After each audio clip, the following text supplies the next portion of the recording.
कुणाकुणाला वाटतंय की धनगर बांधव आणि मराठा समाज एकच आहेत, ह्यांच्यात काही दुरी नाही. आणि खरं आहे, दीपक बोराडे यांच्या आंदोलनाला मराठा समाजाचा सपोर्ट आहे. आणि असं जरांगे पाटलांनी सुद्धा सांगितलंय. आणि एक व्हिडिओ असा दाखवणार आहे तुम्हाला. तर लक्ष्मण हाके आणि जरांगे पाटील एक होणार आहेत. आणि असा व्हिडिओ प्रूफ सोबत दाखवणार आहे मी तुम्हाला.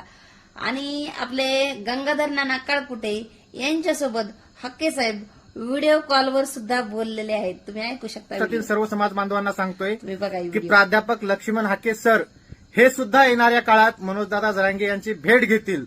आणि हा शब्द माझा प्रत्येक बांधवांनी नीट ऐकावा आणि लक्षात घ्यावा.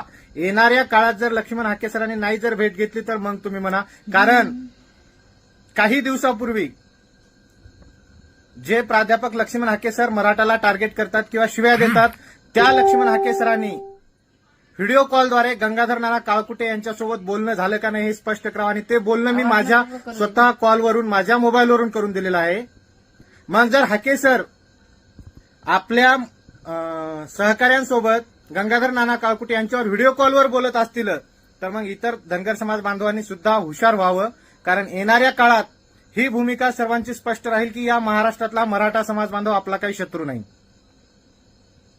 आणि कुणी समोर येऊन सांगावं की मराठा समाज आमचा शत्रू आहे. म्हणजे जे आज मराठा समाजाला शत्रू शत्रू म्हणतात ते हाके सर सुद्धा गंगाधर नाना काळकुटे यांच्यासोबत बोलले. व्हिडिओ आणि कुणाकुणाला आणि येणाऱ्या काळात दादांची भेट सुद्धा 100% घेणार. निपटावा आणि एक व्हावा आणि मग महाराष्ट्रात सगळं शांत वातावरण होईल. आणि ओबीसी समाज कधीच मराठा समाजाच्या विरोधात नाही. असे काही तुरळक लाभार्थी आहेत ते विरोध करतात. बाकी कुणीही विरोध करत नाही मराठा समाजाला कधीच. व्हिडिओ कसा वाटला लाईक करा, कमेंट करा.